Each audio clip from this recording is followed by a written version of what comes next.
একটি মায়া, একটি মহব্বত, একটি প্রতারণা।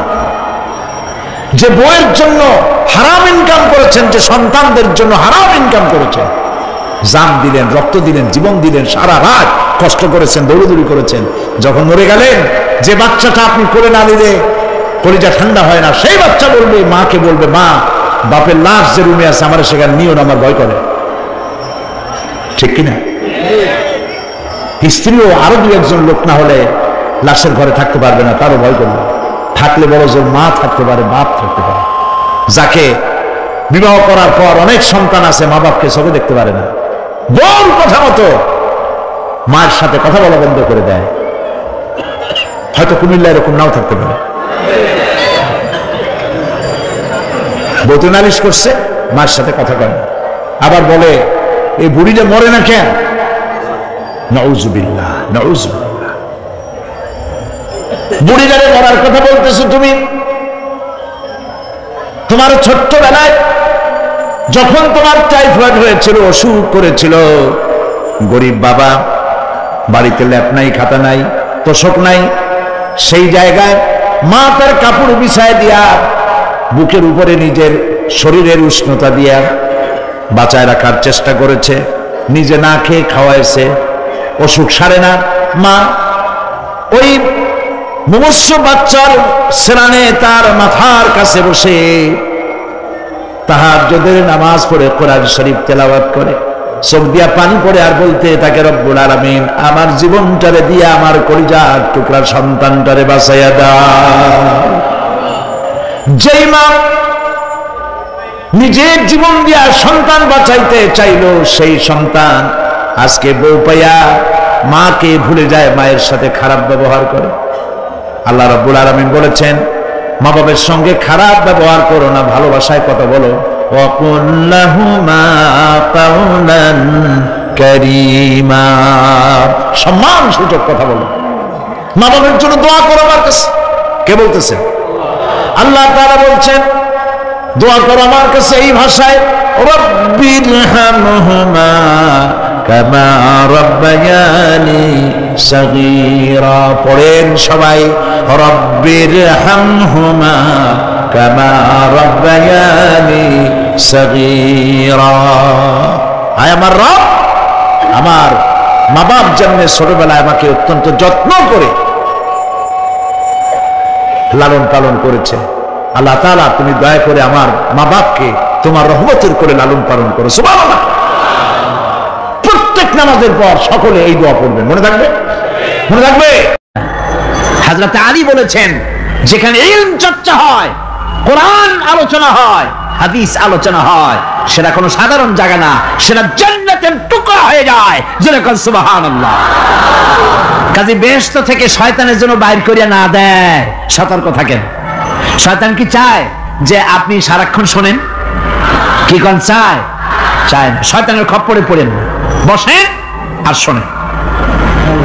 ইমানদার যখন বিপদে জর্জরিত হতে থাকে তখন সে ভেঙে পড়ে না, তখন অন্ধকারের বিপদের অন্ধকার বিদীর্ণ করে আলোর এক প্রভা তার চোখের সামনে উদ্ভাসিত হয়ে ওঠে। সেটা কি? সেটা হলো আল্লাহ রাব্বুল আলামিনের বাণী, ফাইন্না মাআল উসরি ইউসরান, ইন্না মাআল উসরি ইউসরা। আল্লাহ পাক বলেন, জেনে রাখো, দুঃখ এবং কষ্টের সাথে রয়েছে সুযোগ আর সুবিধা, আর অসচ্ছলতার সাথে রয়েছে উদার সচ্ছলতা। যেরকম সুবহানাল্লাহ। কাজে ভয় পাওয়ার কারণ নাই, হতাশ হওয়ার কারণ নাই, মন আশায় বুক বেঁধে রাখো। গুনাহ করেছো, হতাশ হয়ো না। যুবকদের গুনাহ করা স্বাভাবিক। ইউনিভার্সিটির ছাত্র, কলেজের ছাত্র, প্রফেসর, শিক্ষক, অফিসার ঘুষ খেয়েছেন, জিনা করা হয়েছে, মদ খাওয়া হয়েছে, মিথ্যা কথা বলা হয়েছে, যাই কিছু করেন না কেন ভয় পাওয়ার কারণ নাই, নিরাশ হওয়ার কোনো দরকার নাই। আল্লাহ পাক ডেকে বলেছেন, কুল ইয়া ইবাদিয়াল্লাযীনা আসরাফু আলা আনফুসিহিম লা তাকনাতু মির রাহমাতিল্লাহ। আরে আমার আল্লাহর মতো এত ভালো আর কেউ আছে? এত দরদ আর কারো আছে? আমার আল্লাহ বলেন, ও নবী আপনি শুনায় দেন, হে আল্লাহর বান্দারা, তোমরা যারা নিজেদের উপরে বাড়াবাড়ি করেছো, নিজেদের উপরে জুলুম করেছো, অত্যাচার করেছো, আমি আল্লাহর রহমত থেকে নিরাশ হয়ে যেও না। মানুষ যদি অপরাধ করে, বাপের সাথে অপরাধ করেছে, মায়ের সাথে অপরাধ করেছে, মা বাবা সন্তানের চাইতে এত বড় কল্যাণকামী তো আর কেউ নাই, কিন্তু মা বাবা কোনোদিন বলে না আয় আয় আমার ছেলে তোরে মাফ করে দেই, এরকম বলে নাকি? মন চায় ছেলে যদি মাফ চাইতো, খুশি হয়ে মাফ করে দিতাম, কিন্তু কেন যে আসে না, ডাকে না যে আয় মাফ করে দেই। মা বাপ আপনাকে এত ভালোবাসে, সেই মা বাপও আপনাকে বলে না যে আয় মাফ করে দেই। আমার আল্লাহ হচ্ছেন এমন আল্লাহ, আল্লাহ রাব্বুল আলামিন ডাকেন, এ বান্দা খুন করেছিস ফিরে আয়, জিনা করেছিস ফিরে আয়, হত্যা করেছিস ফিরে আয়, চুরি করেছিস ফিরে আয়, কুফরি করেছিস ফিরে আয়, সুদ খেয়েছিস, ঘুষ খেয়েছিস, মদ খেয়েছিস ফিরে আয়, এসে আমার দরবারে চোখের পানি ফেল, আমার দরবারে কাঁদাকাটি কর। ইন্নাল্লাহা ইয়াগফিরুয যুনুবা জামিআ ইন্নাহু হুয়াল গফুরুর রহিম। আমার দরবারে চোখের পানি ফেলে কান, আমি রব্বুল আলামিন জিন্দেগীর গুনাহ মাফ করে দেব। সুবহানাল্লাহ কোন, সুবহানাল্লাহ কোন। আমার কাছে কান, চোখের পানি ফেল। আল্লাহ রাব্বুল আলামিনের কাছে বান্দার দুইটা ফোঁটা বেশি প্রিয়। একটা হলো জিহাদের ময়দানে যে রক্ত ফোঁটা দেওয়া হয়, এটা আল্লাহর কাছে প্রিয়। আর আল্লাহর ভয়তে গুনার জন্য লজ্জা করে, অনুশোচনা করে বান্দা যখন চোখের পানি ছেড়ে দেয়, আল্লাহর কাছে এটা অত্যন্ত প্রিয়। নবীজি বলেছেন, বান্দা যখন গুনার ভয়তে, আল্লাহর ভয়তে, জাহান্নামের ভয়তে অনুশোচনা করে যখন চোখ দিয়ে পানি ছেড়ে দেয়, ওই চোখের পানি নাকের অর্ধেক আসতে না আসতে আল্লাহ রাব্বুল আলামিন বান্দারে মাফ করে দেন। আল্লাহ বরদাস্ত করতে পারেন না যে বান্দা কান্দে। আমার ভাইরা, আল্লাহ রহমত, এই পৃথিবীতে আল্লাহর রহমতকে 100 ভাগ করা হয়েছে। আল্লাহর রহমতের কত ভাগ?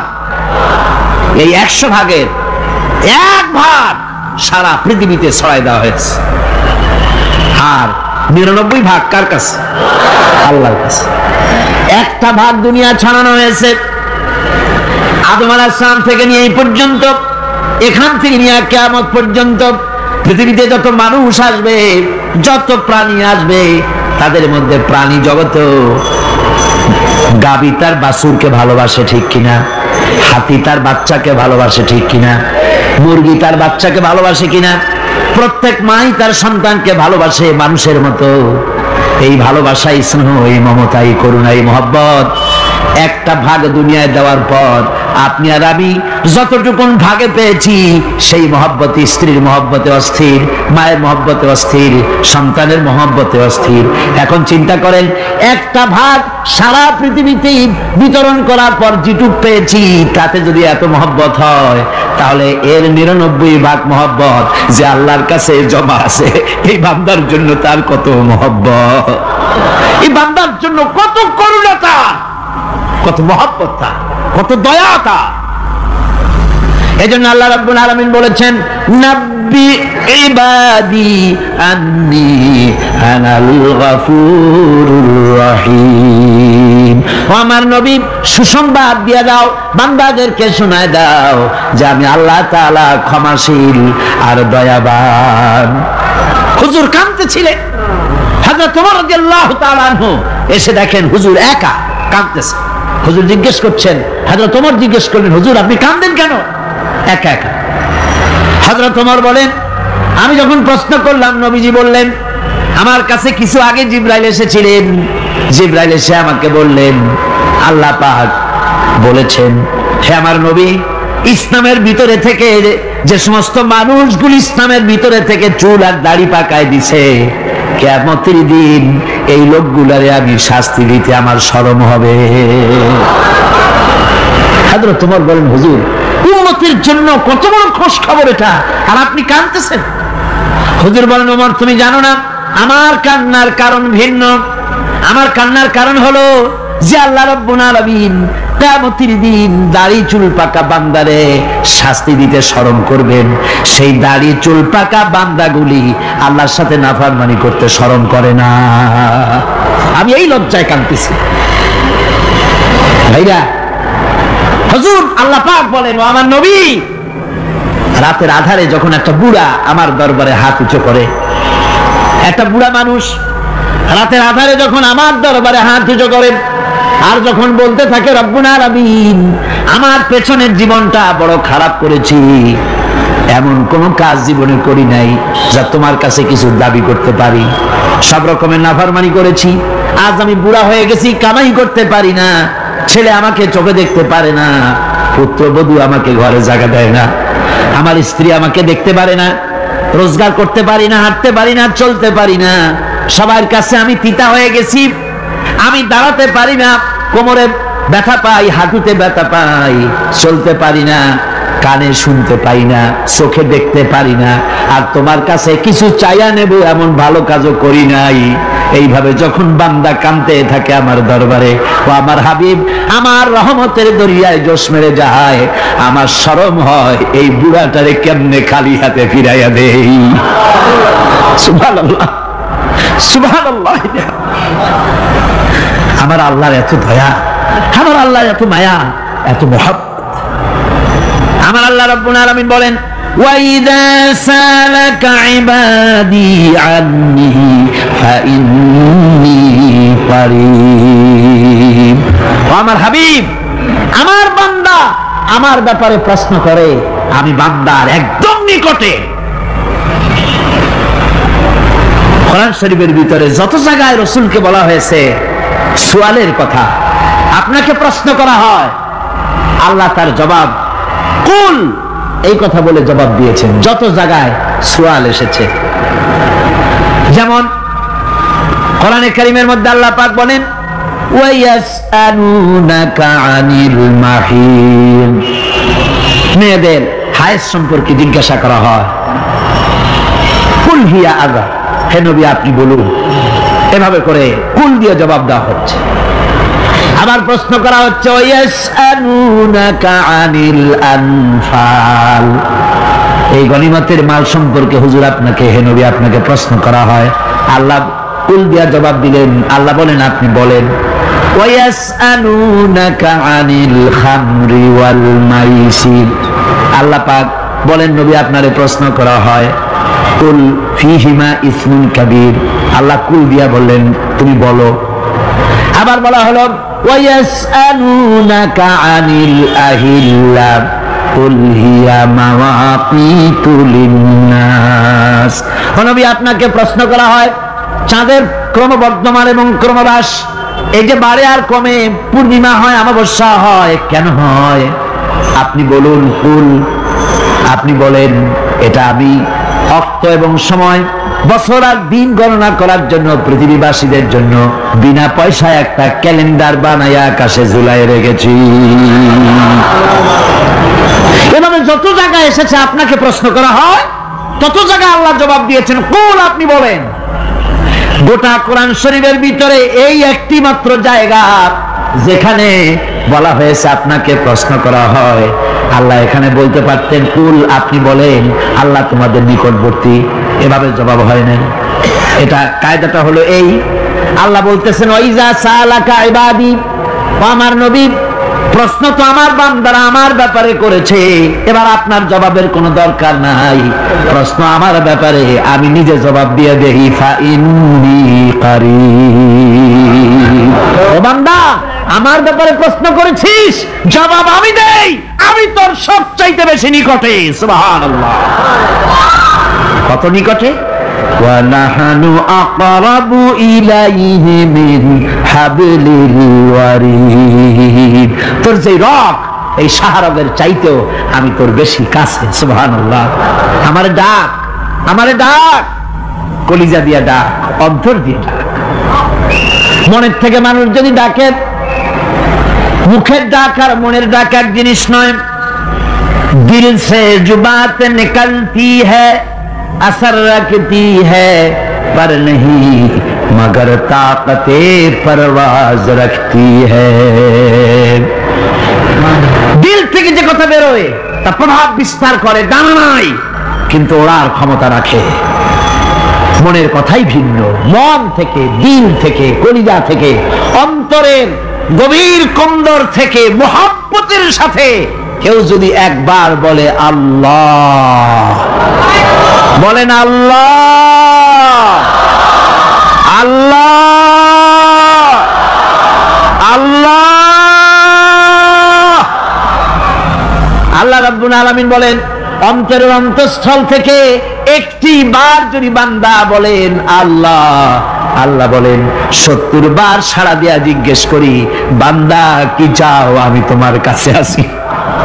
সুবহানাল্লাহ, আমি তোর একদম কাছে, কি চাস বল, বল আমার কাছে। এমন দয়াবান, এমন মেহেরবান, এমন আল্লাহ আমাদের। সে আল্লাহ রাব্বুল আলামিন তিনি বলছেন وقال ربكم ادعوني استجب لكم, তোমাদের রব বলেছেন আমারে ডাকো, আমি আল্লাহ ডাকের সাড়া দিয়া দেব। সুবহানাল্লাহ। কারে ডাকতে হবে? কারে ডাকতে হবে? এই বিশাল জনসমুদ্র একযোগে চিল্লায় কোন কারে ডাকতে হবে? কোন পীর সাহেবকে নয়, আল্লাহর কসম কোন খাজা বাবাকে নয়, ডাকতে হবে কারে? চিল্লায় কোন কারে? ওয়াকালা রাব্বুকুম উদউনি, তোমার রব তোমাকে বলতেছে আমারে ডাকো, আস্তাজিব লাকুম, আমারে ডাকবে আমি সাড়া দিয়ে দেব। সুবহানাল্লাহ। আল্লাহকে ডাকেন, কি চাই আপনার বলেন, কি চাই? আল্লাহর কাছে চান, আল্লাহ দিয়ে দিবেন। যাওয়ার জায়গা আল্লাহর কাছে চাইবেন, আল্লাহ দিবেন। দেওয়ার জায়গা, চাওয়ার জায়গা হলো সেজদায় পড়ে যাবেন। আমার ভাইয়েরা জায়গাটা চিনায় দিলাম। মাজারে যাওয়া লাগবে না, কবরে যাওয়া লাগবে না, 2 রাকাত নামাজ পড়ে সেজদায় পড়ে গিয়া যত বিপদ আছে, মুসিবত আছে, সেজদার মধ্যে চোখের পানি ছেড়ে দেন আর কেন্দে কেন্দে জীবনের কথা বলেন। আল্লাহ রাব্বুল আলামিন আপনার আওয়াজ শুনবেন আর দোয়া কবুল করে নিবেন। কাঁদতে হবে আল্লাহর কাছে। কার কাছে? আল্লাহর কাছে। সুম্মা ইস্তাগফিরুল্লাহ, আর এরপরে সে যদি আমি আল্লাহর কাছে ক্ষমা চাই, ইয়াজিদিল্লাহ গাফুরার রহিমা, সে আমি আল্লাহকে গফুর এবং রহিম হিসাবে পাবে। সুবহানাল্লাহ। আল্লাহকে গফুর এবং রহিম হিসাবে পাওয়া যাবে। সব আল্লাহকে বলতে হবে, গুনাহ মাফ চাইতে হবে। এই জন্য হুজুর সাল্লাল্লাহু আলাইহি ওয়াসাল্লাম দৈনিক 100 বার তওবা করতেন। কোন হাদিসে আছে 70 বার, কোন হাদিসে আছে 100 বার তওবা করতেন। নামাজের পরে তো প্রত্যেক নামাজই পড়তেন হুজুর, সালাম ফিরাতেন আর সাথে সাথে বলতেন আল্লাহু আকবার, আস্তাগফিরুল্লাহ, আস্তাগফিরুল্লাহ, আস্তাগফিরুল্লাহ। মনে থাকবে আপনাদের? মনে থাকবে? সালাম ফিরাইয়া কি বলবেন? না, সালাম ফিরাবার সাথে সাথে বলবেন আল্লাহু আকবার, তারপরে পড়বেন আস্তাগফিরুল্লাহ, আস্তাগফিরুল্লাহ, আস্তাগফিরুল্লাহ। তওবা করবেন, আল্লাহর কাছে সবসময় গুনাহ মাফ চাইতে থাকবেন, বিনীত থাকবেন। আল্লাহকে পাওয়া যাবে, তাকে রহিম হিসেবে পাওয়া যাবে। সুতরাং ঈমান বিল্লাহ, আল্লাহর প্রতি ঈমান আনলে পরে 4 নম্বরের যে উপকারটা হবে সেটা হলো হতাশায় ভুগবে না, নিরাশায় ভুগবে না, আশায় বুক বেঁধে উঠবে, ঈমান মজবুত হবে, আল্লাহর কাছে মানুষ বিনয়ী হয়ে যাবে। এবার 5 নম্বরের উপকার আমি বলছিলাম, ঈমান বিল্লাহ, আল্লাহর প্রতি ঈমান আনলে পরে অসংখ্য উপকার হয়, অসংখ্য বৈশিষ্ট্য আছে। এর 6টা উপকারের কথা আমি বলবো। কয়টা? অসংখ্য উপকারের ভিতরে প্রধান 6টি উপকারের কথা বলবো। এর বললাম কয়টা? 4টে বলছি। এবার বলো 5ম উপকারের কথা। আল্লাহর প্রতি আপনি পূর্ব পশ্চিমে কতবার মুখ ঘোরালেন, এটাই কিন্তু আপনার আসল সৎ কাজ নয়। আসল সৎ কাজ হলো আল্লাহর প্রতি ঈমান আনা। এই ঈমানের ব্যাপারে 3টা দিন আমরা পার করে দিলাম, এখনো কথা শেষ হয় নাই। আল্লাহর প্রতি ঈমান আনলে পরে যে উপকারটা হবে 5 নম্বরে, সেটা হলো কঠোর এবং কঠিন বিপদের ভিতরে বান্দার ভিতরে অবিচলতা এবং ধৈর্যের সৃষ্টি হয়ে যাবে। আলহামদুলিল্লাহ। কঠিন বিপদ মুসিবত আসলে পরে সে অবিচল থাকবে, সারা দুনিয়ার বিপদ আপদ, শত্রুতা, দুঃখ, কষ্ট, মুসিবত, জুলুম, নির্যাতন সবকিছু পাহাড়ের মতো উঁচু হয়ে তাকে ঘিরে ফেলবে, কিন্তু তাকে এক চুলও নাড়াতে পারবে না। আলহামদুলিল্লাহ। সারা পৃথিবী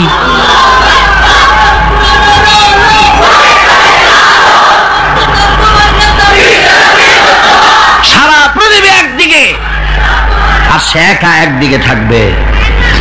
বিরোধিতা তো হবেই, বিপদ তো আসবেই। কবি বলতেছেন সাথে জাকা রহা হ্যায় अज़ल से ता इमरोज, साथे जाका रहा है अज़ल से ता इमरोज, चरागे मुस्तफावी से शरारे बुलहबीस। সে আবহমান কাল থেকে শুরু করে মুস্তাফা সাল্লাল্লাহু আলাইহি ওয়াসাল্লামের দীপ শিখার সাথে আবু জাহেল, আবু লাহাবের অগ্নিস্ফুলিঙ্গের টক্কর লেগেই আছে।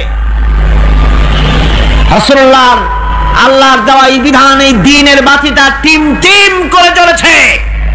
আর গোরকি, টর্নেডো, হাজার হাজার মাইল বেগে হেরিকেন এসেছে, গোরকি এসেছে, টর্নেডো এসেছে, টাইফুন এসেছে, কিন্তু এই আলো নিবাইতে পারে নাই। সুবহানাল্লাহ। এই আলো নিবাতে পারে নাই। এই শত্রুতা চিরকালের, নিবাতে পারবে না। কারণ হচ্ছে আল্লাহ রাব্বুল আলামিন বলেছেন ইউরিদুনা লিয়ুতফিউ নূরাল্লাহি বিআফওয়াহিহিম ওয়াল্লাহু মুতিম্মু নূরিহি ওয়ালাউ কারিহাল কাফিরুন। ওরা চায় মুখের ফু দিয়ে আমার আলোকে নিভিয়ে দেবে, কিন্তু আমি আমার আলোকে পূর্ণতা দান করব। তাতে কাফের বেঈমানদের কলিজায় যত জ্বালা যন্ত্রণা হোক, আমার দ্বীন কেউ বিজয় দিতে পারবে না। সুবহানাল্লাহ। সুতরাং বিপদে অবিচলতা আসবে, সে অটল হবে, মজবুত হবে।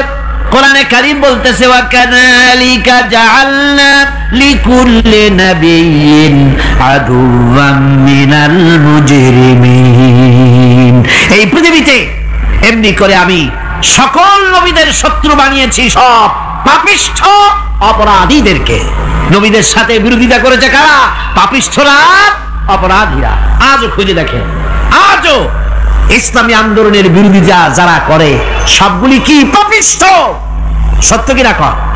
ইসলামী আন্দোলনের বিরোধিতা যারা করে হিসাব করেন, চোখ দিয়ে তাকায় দেখেন, খুঁজে দেখেন তাদের নামগুলি। মদখোর, জিনাকার, বদমাশ, চোর, হাইজাকার, বেনামাজি, লুটেরা, মিথ্যাবাদী, সবচাইতে সমাজের নিকৃষ্ট লোকগুলি ইসলামের বিরুদ্ধে করে।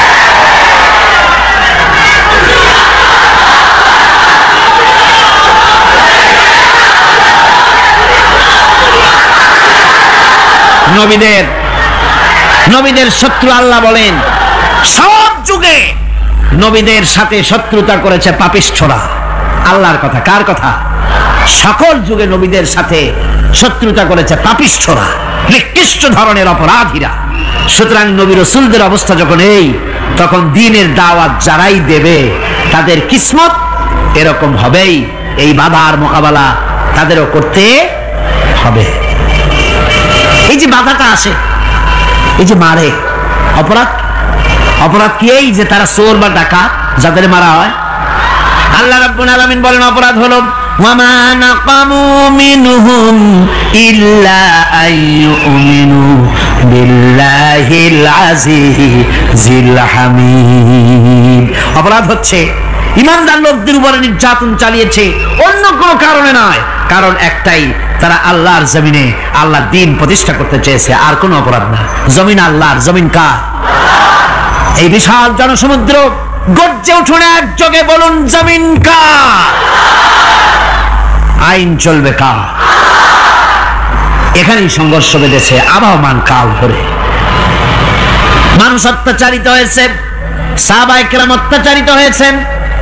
বুখারী শরীফের হাদিসে এসেছে রাসূল করিম সাল্লাল্লাহু আলাইহি ওয়াসাল্লামের কাছে হযরতে খাব্বাব গিয়ে উপস্থিত হয়েছিলেন।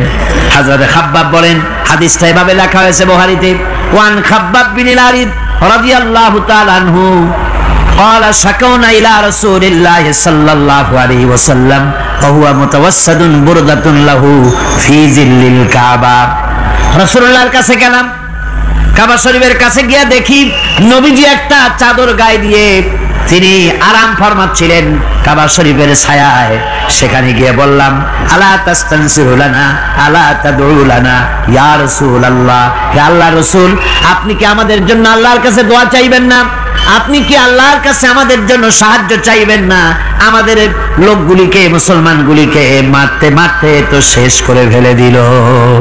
তারা আমাদের সুমাইয়াকে মারলো, আমাদের খাব্বাবকে উটের সাথে পায়ের দড়ি লাগায় টানলো, আমাদের খোবায়েবকে তারা আগুনের উপরে চিৎ করে শোয়ায় রাখলো, না খায় রাখতেছে, মারতেছে, কষ্টে তো শেষ হয়ে গেলাম।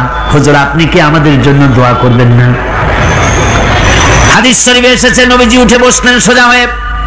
নবীজি বলেন, ও আমার সাহাবী, ও খাব্বাব, শোনো, তোমাদের আগে এই পৃথিবীতে যারা দ্বীনের দাওয়াত দিতে এসেছিলেন তাদেরকে সমকালীন রাষ্ট্রশক্তি, সমাজ শক্তি তাদেরকে ধরতো। ফায়ুখাজুর রাজুলো, তাদেরকে তারা ধরতো। ফায়ুফারু লাহু ফিল আরদ, আর তার জন্য জমিনের ভিতরে কবর বানাইতো। ওই কবর ফায়ুজালু ফিহা, ওই কবরের ভিতরে তাকে কোমর পর্যন্ত গেড়ে দিত।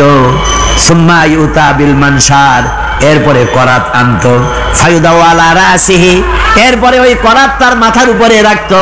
ফায়ুজালু নিসফাইন, এরপরে করাত দিয়া চিরে জীবিত মানুষটারে দ্বিখণ্ডিত করে ফেলে দিত।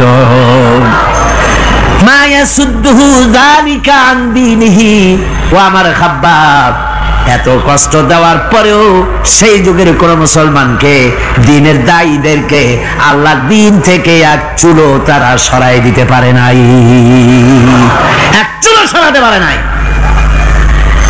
ওয়াল্লাহি, ও খাব্বাব, আমি আমার আল্লাহর নামে কসম করে বলছি, লা ইউতাম্মান্নাল্লাহু হাযাল আমরা হাত্তা ইয়াসিরা আর-রাকিবু মিন সানা ইলা হাযরামাউত। আমি কসম করে বলি, আল্লাহ রাব্বুল আলামিনের এই সানা থেকে হাজারামাত পর্যন্ত লোকেরা যাতায়াত করবে, সুন্দরী রমণীরা গমন করবে, সদাগরেরা যাতায়াত করবে, টাকা নিয়া পয়সা নিয়া যাতায়াত করবে। তাদের মনের মধ্যে লুটের ভয়, টাকার ভয়, চুরির ভয়, ডাকাতির ভয়, জেনার ভয়, হত্যার ভয়, ধর্ষণের ভয়, কোনো ভয় থাকবে না। লা ইয়াখাফু ইল্লাল্লাহ, আল্লাহ ছাড়া কোনো ভয় থাকবে না। এমন একটা সমাজ, এমন একটা সময় আসবে। ওয়ালাকিন্নাকুম তাস্তাজিলুন, অথচ খুব তাড়াহুড়ো তোমরা করতেছো। তাড়াহুড়ো করো না, সময় আসবে ইনশাআল্লাহ। আর সে সময় আসছিল মদিনায়, আসে নাই? আসে নাই? সুতরাং আজও চট্টগ্রামের এই বিশাল জনসমুদ্রকে বলতে চাই, নির্যাতন, স্বৈরাচার, জুলুম, অত্যাচার, হত্যাকাণ্ড যা কিছু ঘটতেছে, ধৈর্য ধরুন, আন্দোলনে শরীক হন, জান বাজি রাখুন। এ বাংলাদেশেও আগামী যে পার্লামেন্ট হবে, আগামী জাতীয় নির্বাচনে যে পার্লামেন্ট তৈরি হবে, ইনশাআল্লাহ সেই পার্লামেন্ট হবে কোরআনের পার্লামেন্ট, ইনশাআল্লাহ।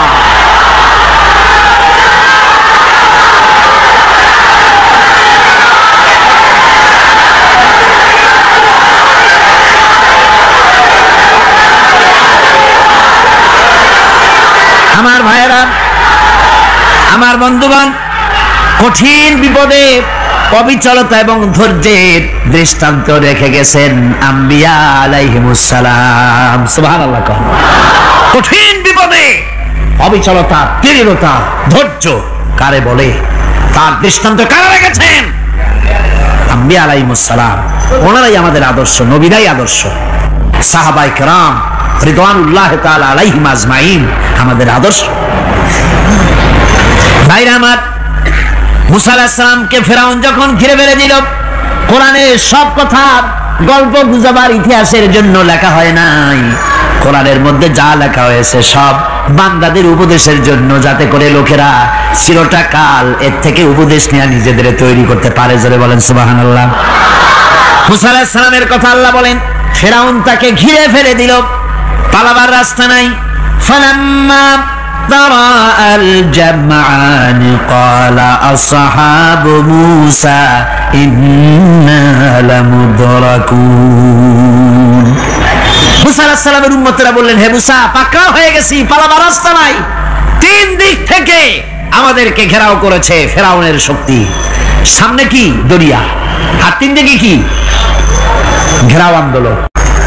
হযরতে মুসা আলাইহিস সালামের কাছে উম্মতরা বললেন, পালাবার তো কোনো পথ নাই, এখন উপায়টা কি? আমাদের তো আর উপায় নাই। মুসা আলাইহিস সালাম দেখেন বিপদে পড়ে গেছেন, কিন্তু ধৈর্য হারান নাই, ভয় পান নাই। ভয় পাইছিলেন? ভয় পেয়েছেন? প্রশ্নই ওঠে না। মুসা আলাইহিস সালাম আল্লাহ পাক যাদেরকে বলেছেন উলুল আযম, রাসূল যাদের বলেছেন তার মধ্যে হযরত মুসা একজন উলুল আযম পয়গম্বর। চারটিখানি কথা না, আল্লাহ কথা বলছেন তার সাথে, কালিমুল্লাহ তিনি। সুবহানাল্লাহ।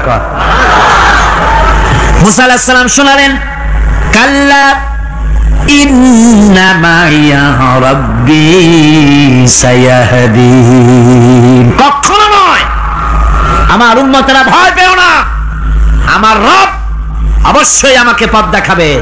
সুবহানাল্লাহ। তিন দিক থেকে শত্রু, একদিকে দরিয়া, পালাবার কোন রাস্তা নাই, সেখানে দৃঢ়তার সাথে তিনি বলছেন অবশ্যই আমার আল্লাহ আমারে পথ দেখাবে। সুবহানাল্লাহ। নবীরা এই দৃঢ়তা দেখিয়েছেন, অবিচলতা দেখাইছেন। আল্লাহ পাক মুসা আলাইহিস সালাম যখন এই দৃঢ়তা দেখালেন, এই অবিচলতা দেখালেন, সঙ্গে সঙ্গে জিবরাইল এসে হাজির হয়ে গেলেন।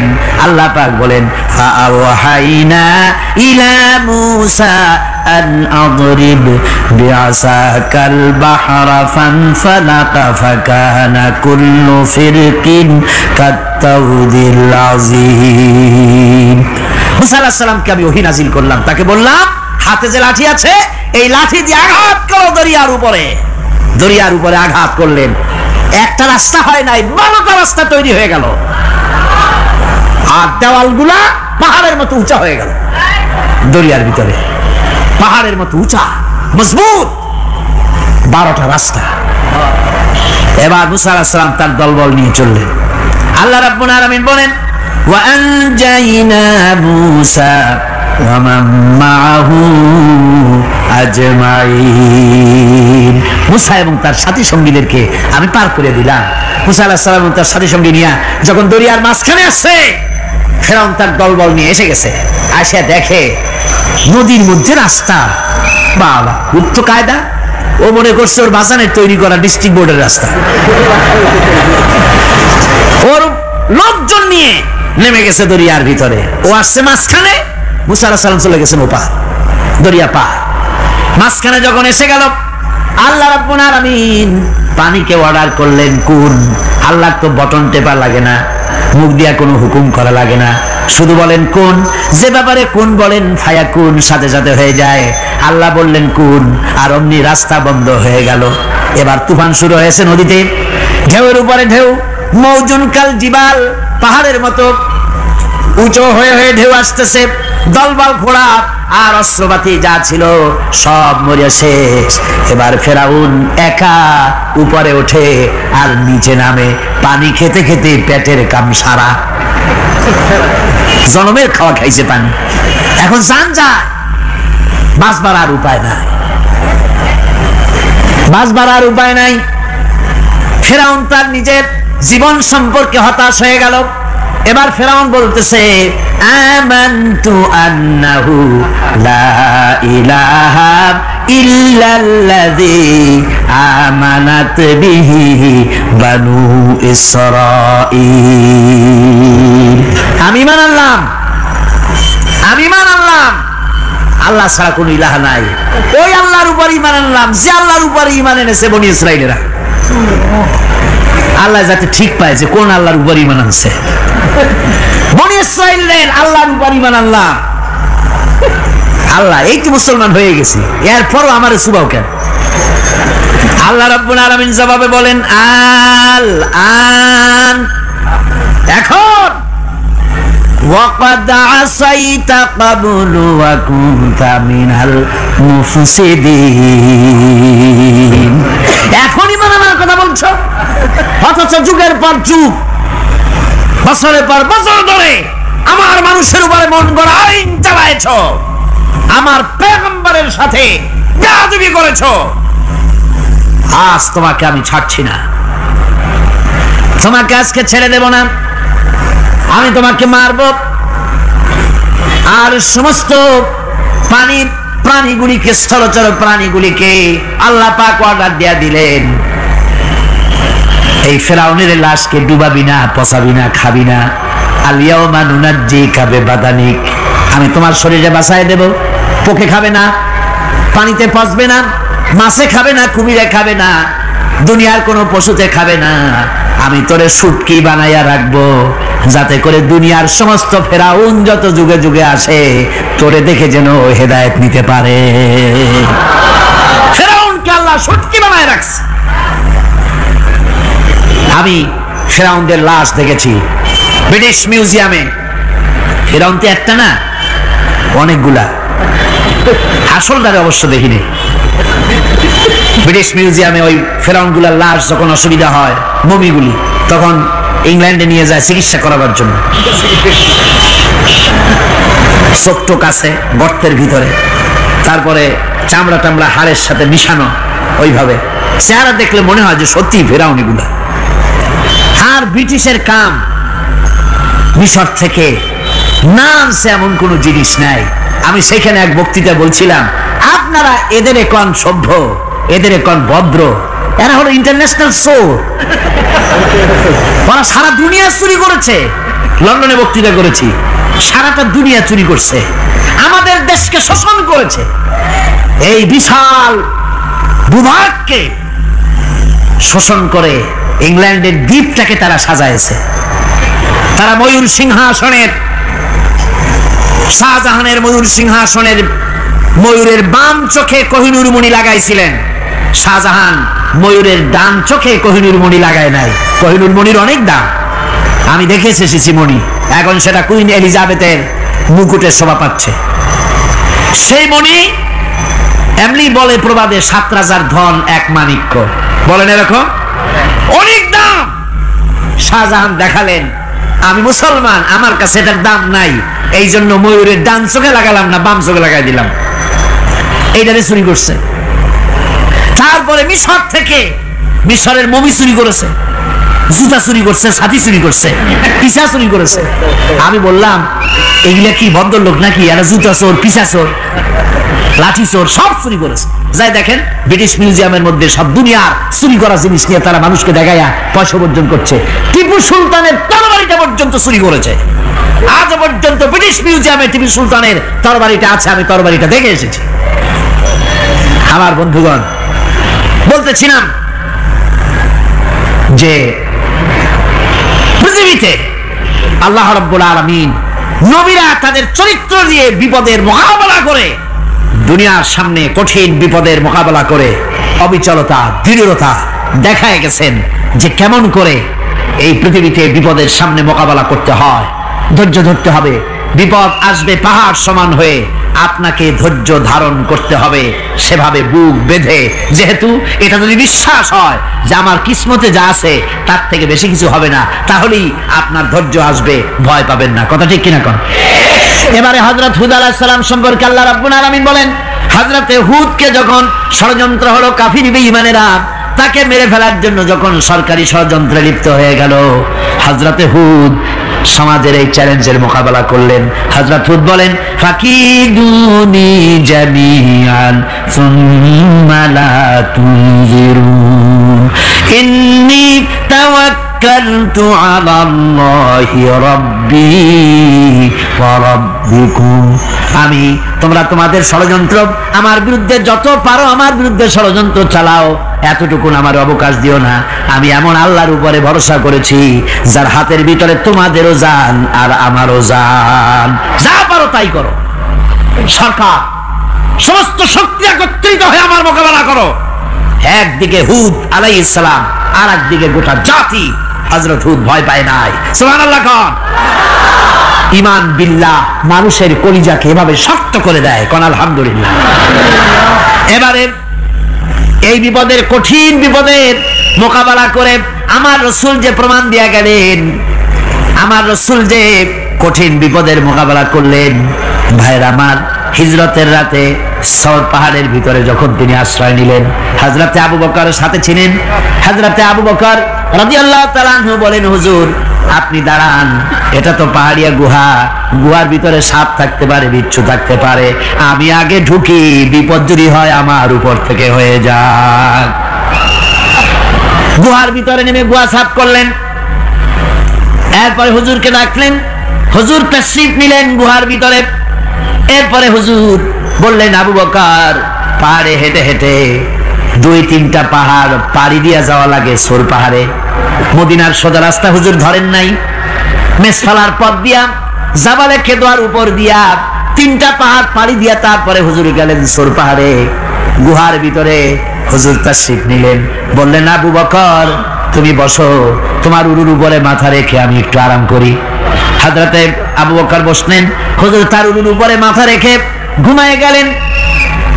আর এরপরে কাফির বেঈমানেরা তালাশ করতে করতে কাফেরেরা এসে গেল পায়ের চিহ্ন দেখে দেখে গর্তের কাছে। হযরত আবু বকর ভয়তে কেঁদে ফেললেন, আহারে আর তো উপায় নাই, এবার তো ধরা পড়ে গেছি, এবার নবীজিকে মেরে ফেলে দেবে। নবীর মহব্বতে, নিজের মহব্বতে নয়, নবীর মহব্বতে কাঁদতেছিলেন। হুজুর বলেন, হুজুরের ঘুম ভেঙে গেল। বলো আবু বকর কাঁদো কেন? ছেলের কথা, মেয়ের কথা, বিবির কথা, বাড়ির কথা মনে পড়লো নাকি?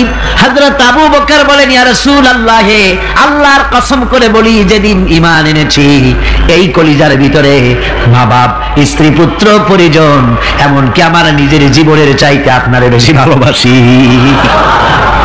কাঁদো কেন? কাঁদো কেন? হযরত আবু বকর বলেন, হুজুর ধরা পড়ে গেছি, কাফেররা এসে গেছে, গর্তের কাছে তাকালি আমাদের দেখতে পাবে, আমরা তো মাইনরিটি, ওরা তো মেজরিটি, আমরা তো ধরে মারি ফেলাই দেবে, আপনাকে মেরে ফেলে দেবে, এই জন্য কাঁদি। আল্লাহ রাব্বুল আলামিন, হুজুর তখন কি দৃঢ়তা, কি অবিচলতা, কি ধৈর্যের পাহাড় সম মনোবৃত্তি তখন দেখালেন। আল্লাহ কোরআন শরীফে চিরকাল যাতে মানুষেরা হেদায়েত নিতে পারে সেজন্য হুজুরের কথা উঠায় দিলেন কোরআনে। আল্লাহ পাক বলেন, ইযহুমা ফিল গার ইয ইয়াকুলু লিসাহিবিহি লা তাহজান ইন্নাল্লাহা মা'ানা। ও বন্ধু, ভয় পেও না, আল্লাহ আমাদের সাথে আছেন। সুবহানাল্লাহ। আল্লাহ আমাদের সাথে আছেন, আমরা মাইনরিটি নই, আমরাই মেজরিটি। আল্লাহ আছে আমার সাথে, ভয় পাওয়ার কোনো কারণ নাই। সুবহানাল্লাহ। আল্লাহ পাক বলেন, ফাআনসালাল্লাহু সাকিনাতাহু আলাইহি ওয়া আইয়াদাহু বিজুনুদিন লাম তারাউহা। আমি এদের অন্তরের ভিতরে আমি শান্তি নাজিল করে দিলাম, প্রশান্তি দিয়া দিলাম, আর আমি সাহায্য করলাম, আর এমন সব সৈন্য পাঠায় দিলাম যে সৈন্যগুলি তোমরা দেখতে পাও নাই। সুবহানাল্লাহ ওয়া বিহামদিহি। ভাইরা আমার, রাসূল করিম সাল্লাল্লাহু আলাইহি সাল্লাম এই বিপদের মাঝে, চরম বিপদের মাঝে অবিচলতা, দৃঢ়তা, কঠিন আত্মনির্ভরতা দেখিয়েছেন। এগুলি হলো ঈমানের 5ম নম্বরের উপকারিতা। আল্লাহর প্রতি ঈমান আনলে এভাবে পাহাড় সম ঈমান মজবুত হয়ে যায়। জেলের পরোয়া করি না, ফাঁসির পরোয়া করি না, শহীদ হওয়ার পরোয়া করি না, মেরে ফেলে দেবে, উড়ায় দেবে, হত্যা করবে, পরোয়া করি না। পরোয়া করি কেবলমাত্র কাকে? জোরে বলেন কারে? এইরকম মুসলমান হাজার হাজার লাখ লাখ দরকার নাই, 313 জন যথেষ্ট। কয়জন যথেষ্ট? 313 জন যথেষ্ট। বদরে যারা জান দিয়ে, মাল দিয়ে দিনকে প্রতিষ্ঠিত করেছিলেন, এরকম 313 দিনই যথেষ্ট ছিল। আল্লাহর দিনকে কায়েম করার জন্য যদি রক্ত দেওয়া লাগে, তাহলে এই বিশাল জনসমুদ্রকে প্রশ্ন করি, ভয় পাবেন? রক্ত দিতে পারবেন? যদি জেলে যাওয়া লাগে যেতে পারবেন? যদি শহীদ হতে হয় তাও কি পারবেন? এই দৃঢ়তা, এই অবিচলতা, এই ঈমান, এই ধৈর্য শিক্ষা দেয়, এই উপকার করে ঈমান বিল্লাহ। আল্লাহর প্রতি ঈমান আনলে এভাবে পাহাড়ের মতো শক্ত হয়ে যায় কলিজা। কোন আলহামদুলিল্লাহ। আমার বন্ধুগণ, এবার আমি বলবো সর্বশেষ উপকারের কথাটা বলি, মোনাজাত ছেড়ে দেব। কয়টার কথা বলছিলাম? উপকার 6টা উপকারের কথা বলেছি। অনেকগুলি বৈশিষ্ট্য, অনেকগুলি উপকারের মধ্যে আল্লাহর প্রতি ঈমানের 6টা উপকারের কথা 5টা বলা হয়ে গেছে, এবার 6ষ্ঠ নম্বর এবং শেষ নম্বর, এটা হচ্ছে আল্লাহর প্রতি ঈমান আনলে পরে তার দ্বারা সবচাইতে বেশি ফায়দা পায় সমাজ এবং রাষ্ট্র। কোন আলহামদুলিল্লাহ, কোন আলহামদুলিল্লাহ। আল্লাহর প্রতি ঈমানের দ্বারা নৈতিক সংশোধন হয় এবং রাষ্ট্র আর সমাজ সবচাইতে বেশি উপকৃত হয়। কারণ হলো ঈমানদার ব্যক্তি আল্লাহর প্রতি যে ঈমান এনেছে তার মনের মধ্যে ধারণা এটা হয়, আমার কোনো কাজ তো গোপন থাকে না। ইন্নাল্লাহা লা ইয়াখফা আলাইহি শাইউন ফিল আরদি ওয়ালা ফিস সামা।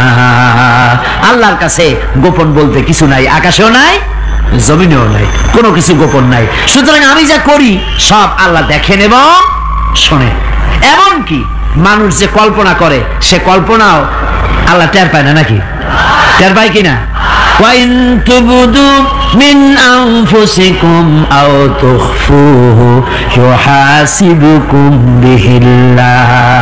মনের ভিতরে যে কল্পনা করো আল্লাহ পাক বলেন এই কল্পনারও হিসাব আমি রব্বুল আলামিন তোমার কাছ থেকে নেব। ফায়ুআযযিবু মাইয়াশাউ, যারে খুশি শাস্তি দেব আর যারে খুশি আমি maaf করে দেব। জোরে বলেন সুবহানাল্লাহ। ফায়াগফিরু লিমাইয়াশা ওয়া ইউআযযিবু মাইয়াশা, যারে খুশি maaf করব, যারে খুশি শাস্তি দেব, কল্পনারও হিসাব নেব। এই কথা মুমিনের যদি জানা থাকে তাহলে আর তার কোনো চিন্তা থাকে না, তার নৈতিক চরিত্র ভালো হয়ে যায়। কোন সুবহানাল্লাহ। মোনাজাতের কথা শুনে গতকাল বলছিলাম যে মোনাজাতের কথা শুনে যারা হাঁটে আমি বুঝি না, আমার বুঝে আসে না যে এটা কেমন ধরনের নৈতিকতা। আপনি আপনার বিবেককে কি বুঝান? এই বিশাল জনসমুদ্র নিয়ে আল্লাহর কাছে হাত তুলবো, দোয়া করব, মোনাজাত করব, এই লোভ সম্বরণ করেন কি করে? আশ্চর্য কথা, আশ্চর্য কথা। আমার বন্ধুগণ, ঈমানদার লোক আল্লাহর প্রতি ঈমান আসলে পরে সমাজ উপকৃত হয়, রাষ্ট্র উপকৃত হয়ে যায়। যেহেতু বান্দা জানে আমি দায়িত্বহীন কোনো কথা বলতে পারবো না, দায়িত্বহীন কোনো কাজ করতে পারবো না।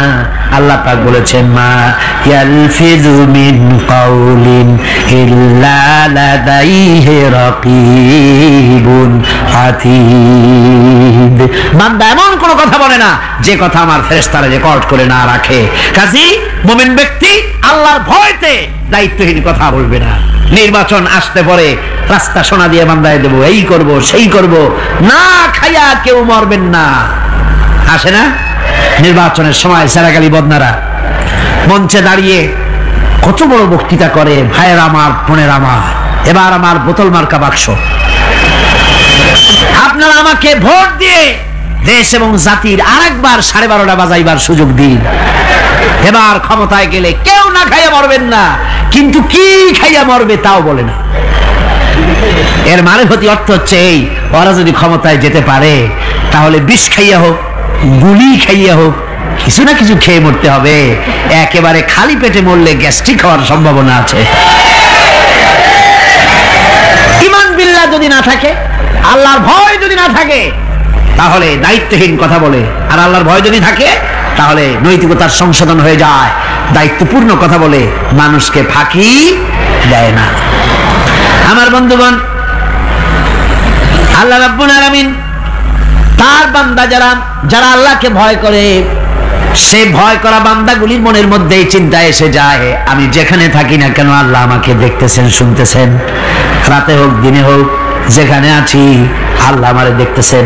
আল্লাহ পাক বলতেছেন ওয়া হুয়া মাআহুম ইজ ইউবাইতুনা মা লা ইয়ারদা মিনাল কওলি ওয়া কানা আল্লাহু বিমা ইয়ামালুনা মুহীতা।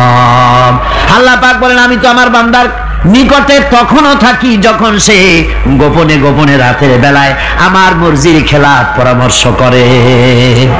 আমার মর্জির খেলাফ পরামর্শ করতেছে রাত্রে, আমি তো তখনও কাছে থাকি, ওটা আমি শুনি। ঈমান যদি আসে তাহলে এই সব কাজ থেকে সে বিরত থাকে। সে যদি কম হয় সেখানেও আল্লাহ, বেশিও যদি হয় সেখানেও আল্লাহ। এমন কোন জায়গা আছে নাকি চিটাগংয়ে যেখানে আপনি একটা কাম করবেন আর আল্লাহ টের পাবে না? কোন আছে নাকি? আচ্ছা চট্টগ্রামে না থাকুক, বাংলাদেশের কোন জায়গা আছে নাকি? পার্বত্য চট্টগ্রামে যত পাহাড় আছে, উঁচু নিচে জায়গা আছে, ওই জায়গায় বোধহয় আছে নাকি? সারা পৃথিবীতে আছে কোথাও? আল্লাহকে ফাঁকি দেওয়ার জায়গা কোথাও? সব স্পষ্ট। আল্লাহ কি ঘুমায় নাকি? ঘুমায়? তার কাছে দিনও যায়, রাতও তাই। সমানে তিনি দেখতে পান, শুনতে পান, সবকিছু দেখতে পান, সবকিছু শুনতে পান। তাকে ফাঁকি দেওয়ার কোনো উপায় নেই। এই জন্য ৬ষ্ঠ নম্বরের উপকার যেটা হয় সেটা হলো সমাজ উপকৃত হয় ওই মানুষ দিয়ে যার মধ্যে ঈমান আছে। হযরত ওমর রাদিয়াল্লাহু তাআলা আনহু রাতের আধারে শেষ রাত্রে ঘুরতেছিলেন, দেখেন এক বাড়িতে কথা হচ্ছে, কথাবার্তার আওয়াজ পাওয়া যায়, মনে করলেন কোনো অসুখ বিসুখ নাকি। ঘরে গিয়ে কান পাচ্ছেন দেওয়ালের সাথে, শুনতে পাচ্ছেন ভিতরে বুড়ি মা তার মেয়েকে বলছে, এই মেয়ে ওঠ, উঠের দুধ দোয়াই নিয়ে আসছি, এর মধ্যে পানি মিশা, তারপর সকালে বাজারে নিয়ে যা। মেয়ে বলছে, মা এই কামটা আমি পারবো না। কেন পারবি না? হযরত ওমর ফরমান জারি করেছেন, দুধে পানি মিশাতে নিষেধ করেছে, কাজে এই কাজটা আমি পারবো না। আরে বেটি, আমিরুল মুমিনিন দেখ এখন কোথায় যায়, ঘুমায় আছে, সে কি দেখতেছে নাকি যে পানি মিশাই নাকি মিশাই? মেয়ে বলতেছে, মা আমিরুল মুমিনিনকে ফাঁকি দেওয়া যেতে পারে, তার পুলিশ বাহিনীকে ফাঁকি দেওয়া যেতে পারে, কিন্তু আল্লাহ রাব্বুল আলামিনের চোখকে ফাঁকি দেওয়া যাবে না। হযরত ওমর এই কথা শুনে বাড়ি চলে গেলেন, আর নিজের ছেলেকে ডেকে বললেন, ছেলে আমার, অমুক জায়গায় একটা বাড়ি আছে, সেখানে একটা যুবতী মেয়ে আছে, ওই মেয়েটার বিয়ে হয়েছে কিনা শোনো, যদি বিবাহ না হয়ে থাকে তুমি তোমার নিজের বিয়ের প্রস্তাব দাও। আমিরুল মুমিনিন এই মেয়েটা সুন্দরী কেমন, স্বাস্থ্য কেমন কিছুই দেখলেন না, দেখলেন তাকওয়া। কি দেখলেন? আল্লাহর ভয়। আল্লাহর ভয় যখন একটা জাতির মধ্যে আসে, পুলিশ লাগে না, পুলিশের কাজ কমে যায়। পুলিশ তো পাহারা দিতে দিতে অস্থির হয়ে যায়, সারা রাত দিন সমানে কষ্ট করতে হয় তাদের। অধ্যাপক মুজিবুর রহমান সাহেব কালকে যে কথাটা বলছিলেন, আসামি পুলিশেরা কত কষ্ট করে জানবাজি করে আসামি ধরে, আর টেলিফোন আসে, হ্যালো কে, চিটাগংয়ের এসপি নাকি? বলে হ্যাঁ। কারে ধরছো? ধরছি তো বল্টু মিয়ারে। ছাড়ো মিয়া, বল্টু আমার দলের লোকটা, তুমি ঠিক পাও নাই, তোমার নাক টাইট দিয়ে দেবে। বল্টুরিও ছাড়ো আর তার বন্দুকও ছাড়ো, ঠিক কিনা? আমার ভাইয়েরা, সুতরাং ঈমান যদি এসে যায় জাতির মধ্যে, পুলিশের দরকার হবে না, পুলিশ দরকার হবে, কিন্তু তাদের ডিউটি কমে যাবে, আসামিরা আর অন্যায় কাজ কম করবে। রাসূলুল্লাহ যখন প্রেসিডেন্ট হয়েছিলেন, একজন মহিলা জিনা করেছিল, হাদিস শরীফে এসেছে, ওই মেয়ে লোকটাকে জিনা করতে কেউ দেখে নাই, জিনা করার পর তার মধ্যে অনুভূতি জাগলো, এমন পাপ করেছি, এখন তো আমার জাহান্নাম ছাড়া উপায় নাই। মেয়ে লোকটি রাসূলুল্লাহর কাছে এসে গেলেন, এসে বললেন, হুজুর আমি তো জিনা করেছি, আমারে শাস্তি দেন। হুজুর মুখ ডান দিকে ফিরালেন, মেয়ে লোকটা ডান দিকে এলো, বললো জিনা করেছি, শাস্তি দেন। হুজুর বাম দিকে ফিরলেন, মেয়ে লোকটা বাম দিকে এসে বললো, জিনা করেছি, শাস্তি দেন। মেয়ে লোকটা কিন্তু জানে জেনার শাস্তি সহজ ব্যাপার নাই, পাথর মেরে উড়িয়ে দেওয়া, মৃত্যুদণ্ড জানা আছে তার। এরপরে মেয়ে লোকটা চিন্তা করেছে, দুনিয়ায় পাথর খেয়ে মরবো, কিন্তু তবুও জাহান্নামের কঠিন আগুন সহ্য করতে পারবো না। রাসূলুল্লাহ বললেন, ও মেয়ে লোক, তুমি কি জিনা কর্তৃক গর্ভবতী হয়েছো নাকি? মেয়ে লোকটা বলল, হুজুর আমি গর্ভবতী হয়েছি। হুজুর বললেন, তুমি অপরাধ করেছো, তোমার গর্ভস্থিত সন্তান তো কোনো অপরাধ করে নাই, সুতরাং শাস্তি এখন দেওয়া যাবে না, ডেলিভারি হোক তারপরে শাস্তি দেব। মেয়ে লোকটা চলে গেলেন। আল্লাহর নবী তার নামে কোনো কেস ফাইল করেন নাই, গোয়েন্দা বিভাগের পুলিশ লাগান নাই। ডেলিভারির পর এই মেয়ে লোক আবার এসে হাজির, পুলিশ দিয়ে আনা লাগে নাই, আবার এসে হাজির, হুজুর আমি সেই হতভাগিনী, বলছিলেন ডেলিভারির পর বিচার করবেন, এই যে বাচ্চা হয়েছে, এ বাচ্চার দায়িত্ব কাউকে দেন, আর আমারে তাড়াতাড়ি শাস্তি দেন, আমি যদি মরে যাই আমি জাহান্নামে জ্বলতে পারবো না। হুজুর বললেন, অপরাধ তুমি করেছো, এই বাচ্চার অধিকার আছে তোমার বুকের দুধ খাবে, আমি সেই অধিকার বাচ্চাকে নষ্ট করতে পারি না, বাচ্চা দুধ ছাড়ুক তারপরে এসো। 2 বছর যেতে না যেতে ওই মেয়ে লোকটি বাচ্চারে করে করে নিয়ে এসেছে, পুলিশ লাগে নাই, গোয়েন্দা বিভাগের কাউকে পাঠানো লাগে নাই, মেয়ে লোকটি বাচ্চা কোলে করে নিয়ে এসে হাজির, হুজুর আমারে চিনছেন নাকি? আমি তো সেই হতভাগিনী, জেনা করছিলাম, বিচার চাইছিলাম, ডেলিভারি পরে হবে বলছিলেন, দুধ ছেড়ে দিলে পরে হবে বলেছিলেন। আমার ছেলে এখন দুধ ছেড়ে দিয়েছে, আমি তারে রুটি খাওয়া শিখাইছি, দুধ ছাড়া এখন সে বাঁচবে। আমি তার হাতে রুটি দিয়ে আনছি, দেখেন ও রুটি খেতে পারে, আর দেরি করবেন না, আমার বিচার করে দেন। রাসূলুল্লাহ ছেলেটার দায়িত্ব কাউকে দিয়ে দিলেন, আর বললেন এই মহিলাটিকে নিয়ে যাও, বুক পর্যন্ত মাটির মধ্যে গেড়ে দিয়ে তারপরে রজম করো। মেয়ে লোকটিকে বুক পর্যন্ত গেড়ে দেওয়া হলো, চতুর্দিক থেকে পাথর মারা হচ্ছিল, পাথরে বেগে শরীরে রক্ত ছিটে এক সাহাবীর গায়ে লাগলো। সাহাবী তারে গালি দিয়েছিলেন, হুজুর শুনে বললেন সাহাবী গালি দিও না, এই মেয়ে লোকের তওবা আল্লাহর কাছে এত কবুল হয়ে গেছে, যদি এই তওবাকে ভাগ করে দেওয়া হয় গোটা মদিনাবাসীর নাজাতের জন্য তা যথেষ্ট হয়ে যাবে। সুবহানাল্লাহ। পুলিশ লাগে নাই, এমন সমাজ কায়েম হয়, ঈমান বিল্লাহ, আল্লাহর প্রতি ঈমান যদি এসে যায়, জাতির যদি রক্তে হলন্দ্রে রগে রেশায় যদি ঈমান এসে যায়, তাহলে পুলিশ বিডিআর আর্মি আরামে ঘুমাবে, তাদের জন্য পরিশ্রম হবে না, কষ্ট হবে না, অপরাধ প্রবণতা কমে যাবে, মানুষের অশান্তি কমে যাবে, শান্তির বন্যা প্রবাহিত হয়ে যাবে। সুবহানাল্লাহি ওয়া বিহামদিহি। এই জন্য রাসূলুল্লাহ বলেছিলেন খায়রুল কুরুনি কারনি, সর্বশ্রেষ্ঠ যুগ কার যুগ?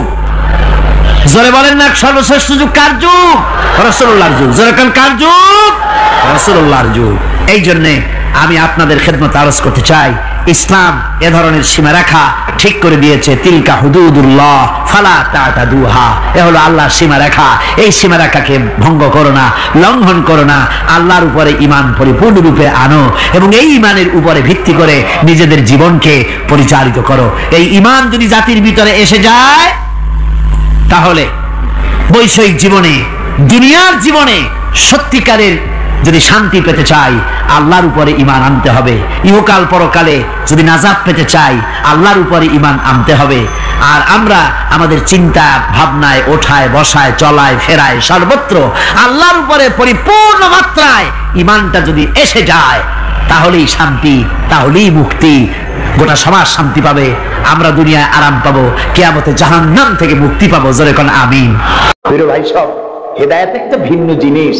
মুসলমানের ঘরে জন্মগ্রহণ করলেই মুসলমান হয় না, আবার কাফেরের ঘরে জন্মগ্রহণ করলেই কাফেরই থাকবে, তাও হয় না। দেখেন না, হযরতে ইব্রাহিম আলাইহিস সালামের পিতা ছিল মুশরিক, কাফের। কাফের মুশরিকের ঘরে, মূর্তি পূজারীর ঘরে আল্লাহ পাঠালেন ইব্রাহিম খলিলুল্লাহ আলাইহিস সালাতু ওয়াস সালামকে। সুবহানাল্লাহ। আবার নূহ আলাইহিস সালাম আল্লাহর পয়গম্বর, তার ছেলে হয়ে গেল কাফের, ঠিক না? এই জন্য হেদায়েত এটি আল্লাহর দান। হেদায়েতটা কার দান? এই জন্য আল্লাহ রাব্বুল আলামিন কোরআনে কারীমের মধ্যে আমাদেরকে শিখিয়ে দিয়েছেন, প্রতি রাকাতে আমরা যেন আল্লাহর কাছে হেদায়েত কামনা করি। ইহদিনাস সিরাতাল মুস্তাকিম পড়েন, ইহদিনাস সিরাতাল মুস্তাকিম সিরাতাল্লাযীনা আন'আমতা আলাইহিম গায়রিল মাগদুবি আলাইহিম ওয়ালাদ-দাল্লিন। আমিন। হে আল্লাহ, তুমি আমাদেরকে হেদায়েত দাও, হেদায়েতের রাস্তা দেখাও, ওই পথ যে পথ নবীয়িন, সিদ্দিকিন, শুহাদা, সালেহিন তাদের পথ আমাদের দেখাও। আর যারা অভিশপ্ত, যারা বিপদগ্রস্ত, পথগ্রস্ত, সে পথে আমি চলতে চাই না, নবীদের পথ আমাদেরকে দেখাও। হেদায়েত পাওয়া যত কঠিন, হেদায়েতের উপরে টিকে থাকা ততোধিক কঠিন। সেজন্য আল্লাহ তাআলা হেদায়েত প্রাপ্তদের জন্য একটা দোয়া শিখিয়ে দিয়েছেন, এই দোয়াটা করো যাতে তোমরা হেদায়েতের উপরে টিকে থাকতে পারো। দোয়াটা কি? রব্বানা লা তুযিগ কুলুবানা বা'দা ইয হাদাইতানা ওয়া হাব লানা মিন লাদুনকা রাহমাতান ইন্নাকা আনতাল ওয়াহ্হাব। আয় আমার রব, তুমি আমাকে যখন দয়া করে হেদায়েতের রাস্তা দিয়েছো, আল্লাহ তুমি আমাকে হেদায়েত থেকে বিগড়ে দিও না। বলেন আমিন। নবী করিম সাল্লাল্লাহু আলাইহি ওয়াসাল্লামের কাছে কোরআন নাজিল হচ্ছে, কে এনে দিচ্ছে? আল্লাহ তাআলা দুনিয়ার মানুষকে হেদায়েত দিবেন, সেজন্য নবী দরকার, আর হেদায়েত পাঠানো দরকার। আল্লাহ তাআলা কোনো মানুষের সাথে সরাসরি কথা বলেন না, সরাসরি কথা বলেন না। সামনে এসে কথা বলেন না। যদি কারোর সঙ্গে কথা বলতে চান মিন ওয়ারাই হিজাব, পর্দার আড়াল থেকে কথা বলেন, অথবা তার মনের মধ্যে আল্লাহ তাআলা ইলকা করে দেন। আমি গত 2 সপ্তাহ আগে কায়রো সফর করে এসেছি, মিশর। আল্লাহ তাআলার কাছে আমার খুব আশা ছিল। দুনিয়ার 4টি মহাদেশের প্রায় অর্ধশত দেশ ভ্রমণ করেছি, কিন্তু মিশর আমার দেখা হয়নি। মুসা আলাইহিস সালামের দেশ, ফেরাউনের দেশ, ইউসুফ আলাইহিস সালামের দেশ, সালেহ আলাইহিস সালামের দেশ, ইব্রাহিম আলাইহিস সালামের শ্বশুর বাড়ি। আল্লাহ তাআলা সেই জায়গা দেখার তৌফিক দিলেন। গেলাম সেই জায়গায়, কায়রো থেকে প্রায় 600 কিলোমিটার দূরে তুরে সায়না, যেখানে আল্লাহ মুসা আলাইহিস সালামের সাথে কথা বলেছিলেন। আমার জীবন ধন্য। আল্লাহ তাআলা সেই জায়গাটাও দেখালেন যেখানে আল্লাহ মুসা আলাইহিস সালামের সাথে কথা বলেছেন। তো আল্লাহ তাআলা সরাসরি কথা বলেন, কিন্তু দেখা যায় না তাকে। এই কোরআন শরীফে আল্লাহ তাআলা কি সুন্দর করে বলেছেন, সূরা তাহার মধ্যে এসেছে, মুসা আলাইহিস সালাম তিনি যাচ্ছিলেন তার স্ত্রী পরিজন নিয়ে। স্ত্রী ছিলেন গর্ভবতী, আসন্ন প্রসবা, ডেলিভারি হবে, প্রচন্ড ঠান্ডা ছিল, এখন আগুনের প্রয়োজন। তিনি দূরে দেখতে পেলেন একটা গাছের উপরে যেন আগুন দেখা যায়। তিনি ছুটলেন সেই আগুনের পানে এবং বললেন, ফাকালা লি আহলিহিম কুসু ইন্নী আনাসতু নারান লাআল্লি আতিকুম মিনহা বিকাবাসিন আও আজিদু আলান নারি হুদা। তোমরা এখানে অপেক্ষা করো, আমি তো আগুনের মতো কি একটা দেখতেছি, আমি ওখানে যাই, হয়তো আগুন আনতে পারবো, অথবা কোন একটা রাস্তা একটা কিছু পেয়ে যাবো। ফালাম্মা আতাহা নুদিয়া ইয়া মূসা ইন্নী আনা রাব্বুক ফাখলা নালাইক ইন্নাকা বিল ওয়াদিল মুকাদ্দাসি তুয়া। ও মূসা, যেটা আগুন মনে করছো, এটা আগুন না, এটা আমি তোমার রব। ফাখলা নালাইক, জুতা খোলো, ইন্নাকা বিল ওয়াদিল মুকাদ্দাসি তুয়া, এটা হলো পবিত্র উপত্যকা। আমি যখন সেই পবিত্র উপত্যকায় গেছি, এদিকে তুরে সায়না, এদিকে আরেকটা পাহাড়, মাঝখানে 2 পাহাড়ের মাঝখানের সমতল ভূমিকে উপত্যকা বলা হয়। আমার এই আয়াত মনে পড়লো, সাথে সাথে জুতা খুলে ফেলে দিলাম। মুসা আলাইহিস সালামকে আল্লাহ বলেছেন, ফাখলা নালাই, জুতা খোলো। আমি আমার সাথীরা জুতা খুলে এগিয়ে গেলাম। আমার এক সাথী ছিলেন চট্টগ্রাম ইন্টারন্যাশনাল ইসলামিক ইউনিভার্সিটির কোরআনিক সায়েন্সের চেয়ারম্যান অধ্যাপক গিয়াসউদ্দিন তালুকদার। তাকে আজান দিতে বললাম, তিনি আজান দিলেন ওয়াদিল মুকাদ্দাসে। আজান দিয়ে সেখানে আমরা যোহরের নামাজ আদায় করলাম, যোহর আসর জামাআন ওয়া কাসরান আদায় করে নিলাম। তারপরে চলে গেলাম সেই জায়গায় যেখানে আল্লাহ তাআলা কথা বলেছিলেন, সেই জায়গাটা এখনো আছে। সুবহানাল্লাহ। আল্লাহ তাআলা বলছেন, ওয়া নাখতারতুকা ফাসতামি লিমা ইউহা। ও মুসা, আমি তোমাকে আমার জন্য বাছাই করেছি। সুবহানাল্লাহ। আমি তোমাকে আমার জন্য বাছাই করেছি, এখন তুমি শোনো আমি কি বলি। ইন্নানি আনাল্লাহ, আমি আল্লাহ। সুবহানাল্লাহ, সুবহানাল্লাহ। আমি আল্লাহ, লা ইলাহা ইল্লা আনা, আমি ছাড়া কোনো ইলাহ নাই। ফাবুদনি ওয়া আকিমিস সালাতা লিযিকরি, অতএব আমার ইবাদত করো আর আমার শরণার্থে নামাজ কায়েম করো। সুবহানাল্লাহ। ওইখানে দেখলাম 2টা ধর্মীয় প্রতিষ্ঠান, একটা হলো মসজিদ আর একটা হলো গির্জা, একদম গায়ে গায়ে লাগানো। দুনিয়ার ইহুদি, খ্রিস্টান আর মুসলমানেরা এক জায়গায় নামাজ পড়তেছে আর যার যার মতো ইবাদত করতেছে, কোনো ঝগড়া নাই। ইহুদিরাও যাচ্ছে আর খ্রিস্টানেরাও যাচ্ছে, মুসলমানেরাও যাচ্ছে। আমি সেখানে একটা বক্তব্য রাখলাম, বললাম দুনিয়ার ঐক্য, কোন রাজনৈতিক ঐক্যে পৃথিবীর মানুষকে ঐক্য বানাতে পারবে না, ইসলাম দিয়ে ঐক্য করা যাবে, এটাই হলো তার প্রমাণ। পৃথিবীর শ্রেষ্ঠ জাতি এই 3টি, মুসলমান, খ্রিস্টান, ইহুদি। এই সেরা পৃথিবীতে রাজত্বকারী, ক্ষমতা বিস্তারকারী শক্তি মিলিত হয়েছে ওয়াদ মুকাদ্দাসে। এই 3 শক্তি একত্রে হয়ে আল্লাহর ইবাদত করতেছে, মারামারি নাই, কাটাকাটি নাই। সুতরাং ধর্মভিত্তিক ঐক্যই পৃথিবীকে শান্তির নিবাস বানাতে পারে। সেখান থেকে সে সফর কাহিনী অনেক লম্বা, আমি বই একটা লিখতেছি, আপনারা দোয়া করেন যেন সেটা বের করতে পারি। তারপরে চলে গেলাম মিউজিয়ামে, পিরামিড দেখলাম, নীল নদ দেখলাম, আল্লাহ দেখাইলেন। আমি যখন মিউজিয়ামে ঢুকেছি তখন আমাদের 70 পাউন্ড, মিশরীয় পাউন্ড, 70 পাউন্ড, 40 পাউন্ড টিকিট পারিচ। যখন ভিতরে ঢুকলাম তখন শয়তানকে দেখার জন্য আরো অতিরিক্ত 80 পাউন্ড দেওয়া লাগবে। তা আমি চিন্তা করলাম যে পয়সা খরচ করা অপচয় হবে না, কারণ আল্লাহ তাআলা বলেছেন, কুল সিরু ফিল আরদ ফানজুরু কাইফা কানা আকিবাতুল মুকাদ্দিবিন। আল্লাহ তাআলা বলেছেন, আমার জমিন ভ্রমণ করো, আর মহাসত্যের অস্বীকারীদের কি পরিণতি করেছি তা দেখো, আর তার দ্বারা শিক্ষা গ্রহণ করো। কাজে আল্লাহ দেখতে কইছে, শয়তান দেখা দরকার। ভিতরে ঢুকে দেখলাম গ্লাসের বক্স, সেখানে মিস্টার ফিরাউন চিতই শুয়ে আছে। হায় আল্লাহ, আল্লাহ শুটকি বানাই থুইছে, কাপড় দিয়ে জড়ানো, পা দুটো বাইর করা, হাত দুটো বাইর করা, ঘাটটা এত বড় লম্বা, এরকম চিকুন, কল্লাটা আছে, একটা দাঁত আছে মুখে, হাতে পায়ে কিছু নখও আছে, মাথায় কিছু চুলও আছে। হাজার হাজার বছর আগে মুসা আলাইহিস সালামকে যখন তালায় নিয়ে গেল লোহিত সাগরের কিনারায় মুসা আলাইহিস সালাম বসেছিলেন তার উম্মতদের নিয়ে। ফেরাউন 3 দিক থেকে আক্রমণ করলো। এই কোরআন বর্ণনা, এটা কি কোরআন? আল্লাহ তাআলা বলছেন, ও নবী, তুমি তো তখন সেখানে উপস্থিত ছিলে না যখন ফেরাউন তার দলবল নিয়ে মুসা আলাইহিস সালামকে তাড়া করেছিল সেই তুরে সায়নায়, তুমি উপস্থিত ছিলে না। আমি ওহী দিয়া, কোরআন দিয়া তোমাকে ইতিহাস জানাইছি। সুবহানাল্লাহ। সেই লোহিত সাগরের পারে গেলাম যেখানে তাকে ঘিরে ফেলানো হয়েছিল। মুসা আলাইহিস সালাম এবং তার সাথীরা বললেন, ইয়া মুসা ইন্না লামুদরাকুন, হে মুসা, আমরা তো পাকড়াও হয়ে গেলাম, সারাশি আক্রমণ করা হয়েছে, আমাদেরকে পালাবার কোনো জায়গা নাই। মুসা আলাইহিস সালাম আল্লাহর পয়গম্বর। কার নবী? আল্লাহর পয়গম্বর। মুসা আলাইহিস সালাম বললেন, কাল্লা রব্বি সায়াহদিন, ভয় পাইও না, অবশ্যই আল্লাহ তাআলা আমাদেরকে পথ বের করে দেবেন। 3 দিকে কি শত্রু, 3 দিকে কি, আরেক দিকে কি নদী না সাগর। আপনারা মনে করছেন নীলদরিয়া পার হয়েছে বুঝি, মুসার তারা খায়া, সাগর, লোহিত সাগর, রেড সি, 3 দিকে শত্রু, একদিকে সাগর, পালাবার রাস্তা আছে? আল্লাহর পয়গম্বর বলছেন কোনো ভয় নাই, অবশ্যই রব্বি সায়াহদিন, অবশ্যই আল্লাহ আমাদের পথ বের করে দেবেন। আল্লাহ তাআলা খুশি হয়ে গেলেন। সুবহানাল্লাহ। আল্লাহ এটাই চান, আল্লাহ এটাই চান।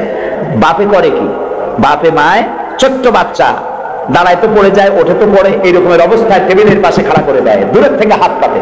বাপের ইচ্ছা কি যে লাভ দুর্গা দাঁত ভাঙু না, ওর সাহস দেওয়ার জন্য, ওর সাহস হোক সেই জন্য টেবিলের কোণায় দাঁড় করে দূরের থেকে হাত পাতে। যেটা সাহসী সে চাম করে পড়ে বাপের কোলে। আল্লাহ তাআলা বিপদের প্রান্তে দাঁড় করিয়েছেন, বিপদের বর্ডারে দাঁড় করাইয়া সাহস পরীক্ষা করছেন। সুবহানাল্লাহ।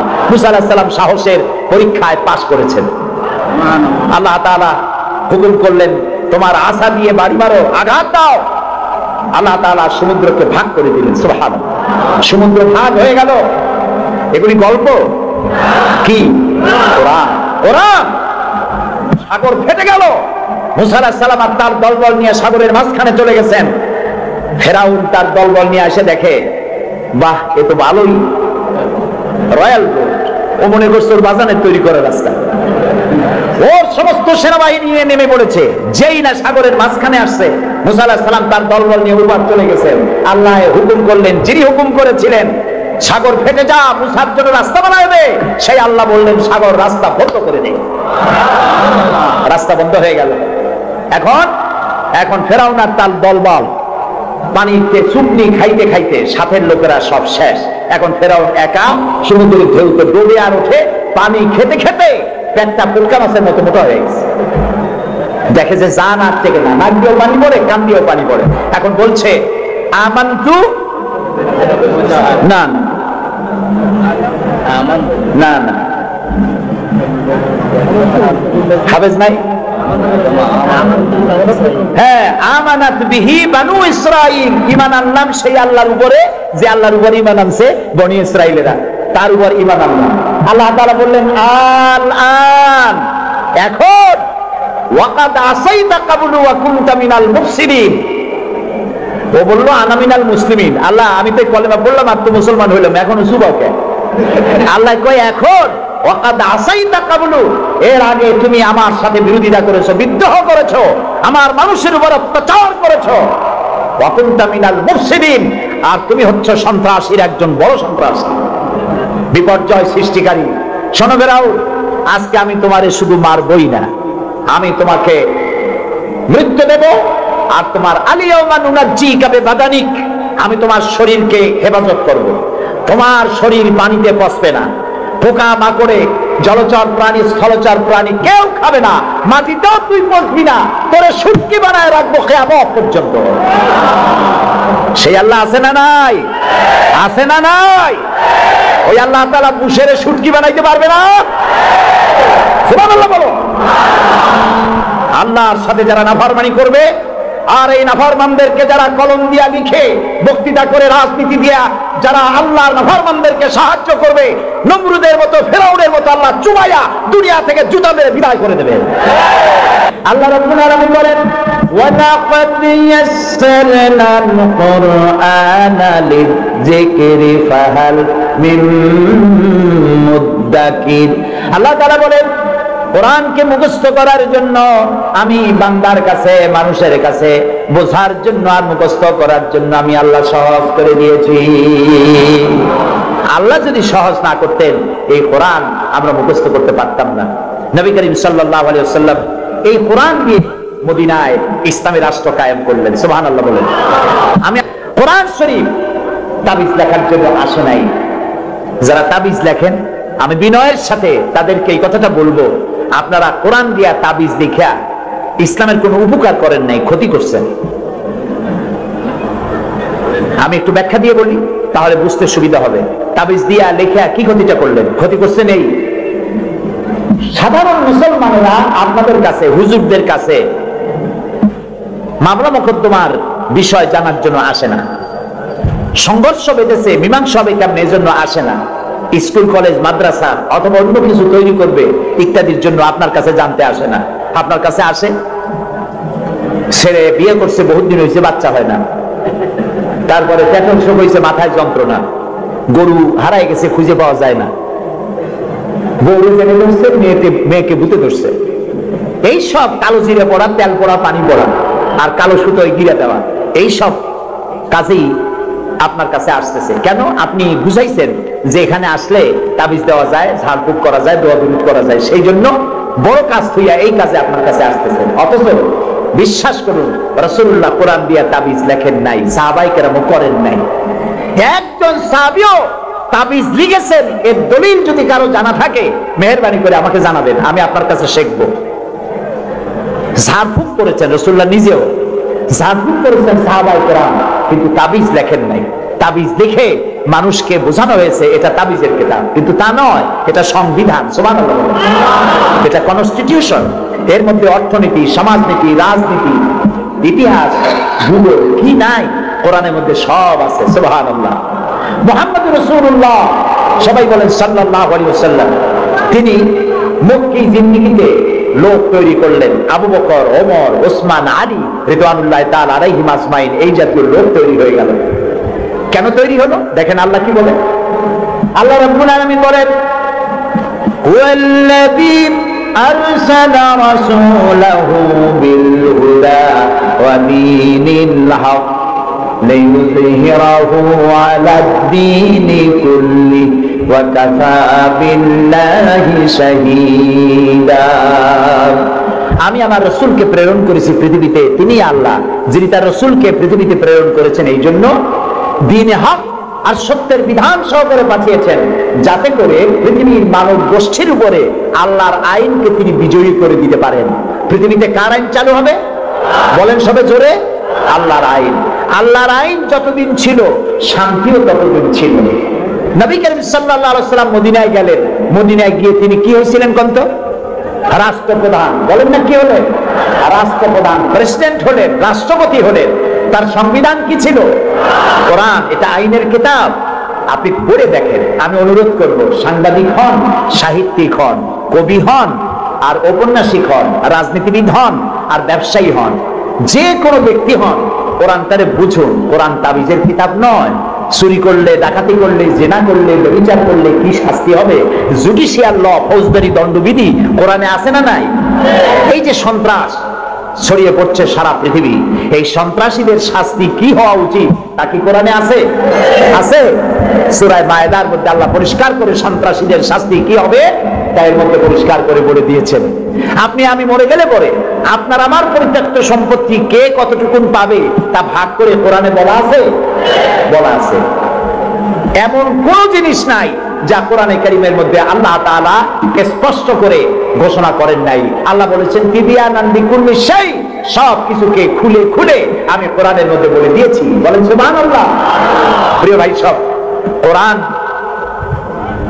যেই মানবে, আজকে নিশ্চয়ই হিন্দু ভাইরাও আসছেন, আছে, আমরা মাহফিলে হিন্দু ভাইদেরকেও স্বাগত জানাই।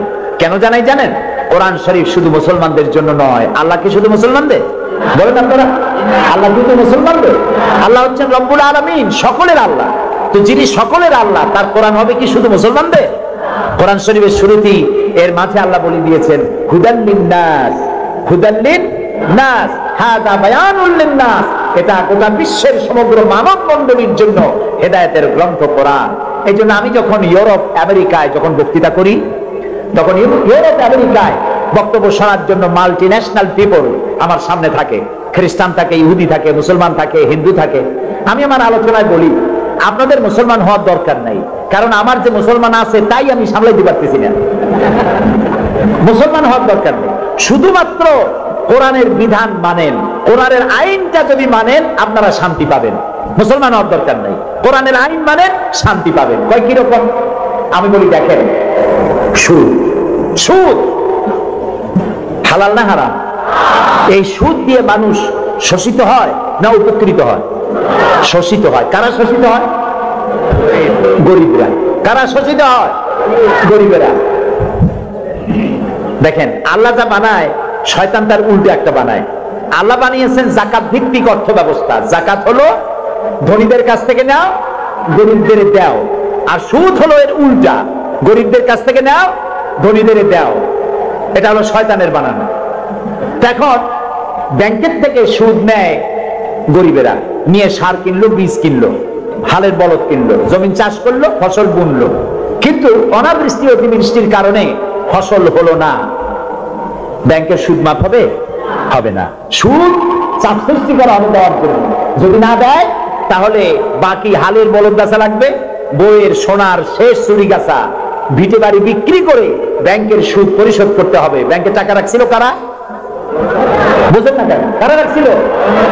তাদের টাকা আরো বাড়লো, আর গরিবের টাকা যা ছিল তাও শেষ হয়ে গেল। এখন দেখেন আল্লাহ কি বলেন। আল্লাহ রাব্বুল আলামিন বলেন ওয়াহাল্লাল্লাহুল বাই'a ওয়া হাররামার রিবা। আল্লাহ তাআলা বলেন আমি সুদকে হারাম করেছি আর ব্যবসাকে করেছি হালাল। সুদ হারাম। কত বড় হারাম? রাসূলুল্লাহ বলেছেন সুদের মধ্যে ৭০টি গুনাহ, তার ৭টি গুনাহ হলো নিজের গর্ভধারিণী মাকে বিবাহ করা। নাউযুবিল্লাহ। ঘৃণার সাথে বলেন নাউযুবিল্লাহ। এই মারাত্মক গুনাহ, এই সুদ যদি বাংলাদেশে রাষ্ট্রীয়ভাবে বন্ধ করা হয় তাহলে উপকৃত হবে শুধু মুসলমানেরা, হিন্দুরা হবে না, খ্রিস্টান হবে না, বৌদ্ধরা হবে না। এখন এটারে কেমনে বন্ধ করবেন? কোন সুদ কেমনে বন্ধ করবেন? সুদের বিরুদ্ধে আমাদের দেশের পীর সাহেবরা, মাওলানা সাহেবরা ওয়াজ কি কম করছে? পক্ষে করছে না বিপক্ষে করছে? সুদ বন্ধ হয়েছে? আমি বলি কিয়ামত পর্যন্ত যদি এই দেশে পীর সাহেবরা আর মাওলানা সাহেবরা ওয়াজ করতে থাকে সুদের বিরুদ্ধে, সুদ বন্ধ হবে না, হবে না, হবে না। ওয়াজ দিয়া তাফসীর দিয়া সুদ বন্ধ হয় না। ওয়াজ দিয়া তাফসীর দিয়া যদি সুদ বন্ধ হইতো তাহলে মুহাম্মদ সাল্লাল্লাহু আলাইহি ওয়াসাল্লামের চাইতে বড় ওয়াজ আকাশের নিচে জমিনের উপরে আর একজন আছে, তিনি ওয়াজ করে বন্ধ করতে পারতেন। তিনি বন্ধ করছেন কিভাবে? আইন করিয়া। কিভাবে করছেন? যেমন একটা বিষয় আপনাদের বুঝাই। আমাদের দেশে এখন পলিথিন আছে না নিষিদ্ধ হয়েছে? কেমনে নিষিদ্ধ হইল? মাওলানা সাহেবরা ওয়াজ করছে ভাইরা আপনারা পলিথিন ব্যবহার করবেন না, কবিরা গুনাহ হইব। আর যদি কেউ পলিথিন ব্যবহার করেন কিয়ামতে 13 দিন জাহান্নামে থাকবেন। এরকম ওয়াজ করছে কেউ? কেমনে বন্ধ হইল? পরিবেশ মন্ত্রী বিল উত্থাপন করলেন পার্লামেন্টে, বললেন পলিথিন জমিনের উর্বরা শক্তির জন্য মারাত্মক ক্ষতিকর। পলিথিন পচে না, জমির উর্বরা শক্তি নষ্ট করে দেয়। একদিন বাংলাদেশে জমিনের উর্বরা শক্তি হারিয়ে গোটা মানুষ দুর্ভিক্ষের কবলিত হবে, না খেয়ে মারা যাবে। সুতরাং এই ধরনের বিষাক্ত জিনিস এটাকে নিষিদ্ধ ঘোষণা করা হোক। স্পিকার সাহেব তখন বললেন পার্লামেন্টের সামনে, সংসদের সামনে এখন প্রশ্ন হচ্ছে যে পলিথিন মারাত্মক ক্ষতিকর বিষয়, এই জিনিসটি নিষিদ্ধ ঘোষণা করা হোক। পক্ষে যারা আছেন তারা হা বলেন। হা বলল, তিনি হা বিজয় হয়েছে বলে এটাকে নিষিদ্ধ ঘোষণা হয়ে গেল। পরের দিন প্রেসিডেন্ট সই করলেন। এখন পলিথিন নিষিদ্ধ হলো না জারি আছে? কোন এর প্রোডাকশন, এর উৎপাদন, এর বিপণন সবটা বন্ধ হয়ে গেছে। এখন সুদ বন্ধ করবেন কেমনে? ওয়াজ করে বন্ধ করা যাবে না। সুদে মানে সুদের বিপক্ষের লোক পার্লামেন্টে যদি যায়, 2/3 মেজরিটি যদি তারা হয়, তারপরে একজন লোক সেখানে দাঁড়িয়ে যাবেন, বিল উত্থাপন করবেন, বলবেন আল্লাহ সুদ হারাম করেছেন, রাসূলুল্লাহ বলেছেন সুদের মধ্যে 70টি গুনাহ। তার ষষ্ঠ গুনাহ হলো নিজের গর্ভধারিণী মাকে বিবাহ করা। এই মারাত্মক সুদকে নিষিদ্ধ ঘোষণা করা হোক। স্পিকার সাহেব বললেন, সংসদের সামনে এখন প্রশ্ন হচ্ছে, সুদ হচ্ছে মাকে বিবাহ করার মতো মারাত্মক গুনাহ, এই গুনাহ থেকে গোটা জাতিকে বাঁচাবার জন্য সুদ নিষিদ্ধ ঘোষণা করা হোক। এই প্রস্তাবের পক্ষে যারা আছে তারা জোরে হা বলুন। আরে ভাই, এটা তো পার্লামেন্ট না। পার্লামেন্টে যখন হা বলবে তখন স্পিকার সাহেব বলবেন, আমার মনে হয় হা জয়যুক্ত হয়েছে, হা জয়যুক্ত হয়েছে। কয়বার কবে?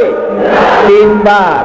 পরের দিনে বিল চলে যাবে বঙ্গভবনে, প্রেসিডেন্ট সাহেব চোখ বুজে সই করে দেবে। তারপরের দিন থেকে সোনালী, বৈকালী, রূপালী, ভুবালী, পুষ্টি শুদ্ধ ব্যাংকের সুদ বন্ধ হবে নাকি হবে না বলো?